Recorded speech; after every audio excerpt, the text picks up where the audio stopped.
हाय लोग नमस्कार। जी हाँ दोस्तों, प्रमोद प्रेमी यादव जी के काफ़ी ब्लास्ट लेवल का सॉन्ग आप लोग के बीच में रिलीज़ होने जा रहा है। तो गैस कब रिलीज़ होगा तो आज की वीडियो में हम लोग बात करेंगे। तो वीडियो को आप लोग लास्ट तक देखिएगा, उससे पहले वीडियो को एक लाइक और चैनल को सब्सक्राइब कर दिएगा। तो चलिए गैस वीडियो शुरू करते हैं और जान लेते हैं प्रमोद प्रेमी यादव जी के आने वाले सभी गानों के बारे में।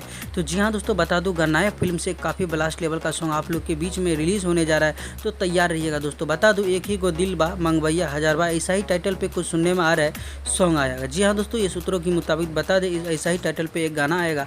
जैसे कि आज आप लोग के बीच में एक सॉन्ग आ रहा है सिस्टी म्यूजिक से, इसी टाइटल पे है। जी हाँ दोस्तों, एक गो मैया पुजबैया हजारवा। जी हाँ दोस्तों, इसी टाइटल पे एक सॉन्ग आ रहा है।